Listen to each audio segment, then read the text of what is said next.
रूपा की सास। एक समय की बात है। जोबनपुर के छोटे से गांव में रूपा नाम की एक लड़की अपने पिता के साथ रहती थी। उसकी माँ बचपन में ही गुजर गई थी। वह अपने घर का काम करती, फिर कॉलेज जाती थी। कॉलेज जाते समय वह रोज रास्ते में एक जगह पक्षियों को दाना डालती थी।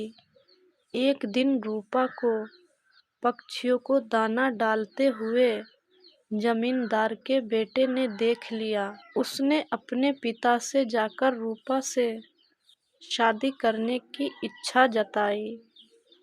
जमींदार ने रूपा के पिता से बात करके अपने बेटे की शादी रूपा से करा दी।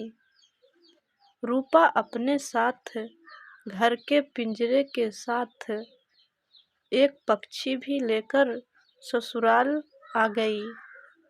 वह उन पक्षियों को रोज दाना डालती थी।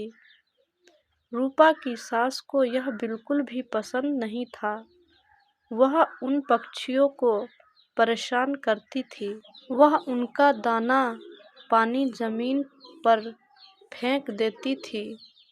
एक दिन रूपा की सास ने पक्षियों का पिंजरा ही जमीन पर फेंक दिया। उसे यह करते हुए रूपा ने देख लिया। रूपा ने मना किया तो उसकी सास ने रूपा को ही डांट दिया। इन सब बातों से रूपा परेशान रहने लगी।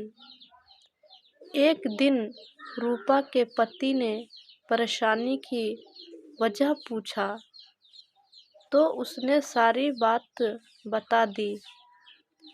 उसके पति ने रूपा को पक्षियों की भलाई के लिए उनको जंगल में छोड़ने की सलाह दी।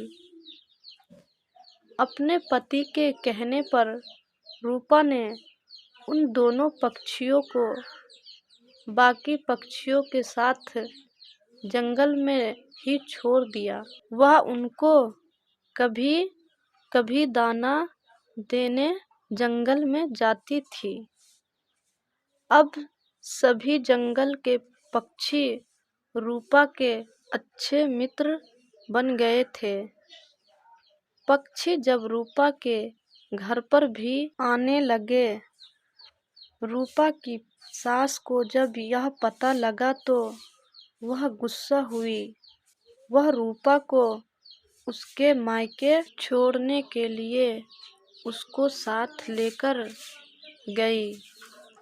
रास्ते में कुछ चोरों ने रूपा की सास के गहने चुराने की कोशिश की। तभी रूपा के पक्षियों ने आकर चोरों पर हमला किया, जिससे चोर भाग गए। इसके बाद रूपा और उसकी सास घर ही लौट आए। अब रूपा की सास की सोच पक्षियों के पक्ष में बदल गई।